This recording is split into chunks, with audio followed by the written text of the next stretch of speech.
Meis prepárase pro Nadal. Unha das citas máis emblemáticas é a Feira do Galo de Curral. Como manda a tradición, celebrarase o día 22 en horario de mañá no Mercado do Mosteiro. Este ano esperemos que xa teñamos máis movimento. O ano pasado quedaron épocas moi complicadas, que cando teñamos os confinamentos nos distintos concellos era moi difícil moverse.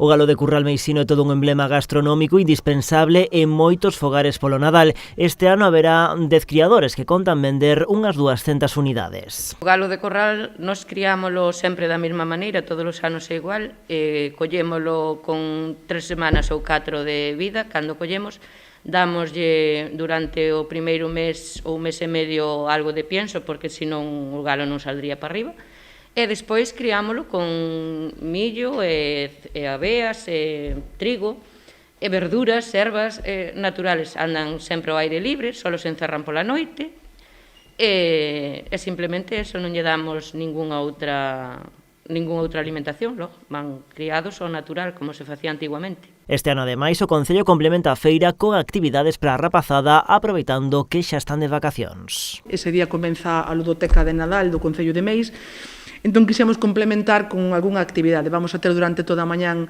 un Papá Noel que vai a visitar o Concello de Meis, vai a visitar a ludoteca, pero tamén a todos os nenos do Concello que se queiran achegar cos seus pais e cos súas nais á Praza de España, ao mercado, e así poidan tamén visitar o Mercado do Galo. Tamén haberá un tren de Nadal percorrendo o Concello. Poden montarse en el que todas as persoas que queiran. Vai estar durante toda a mañán, xa digo, desde as 9:30, 10 ata o mediodía.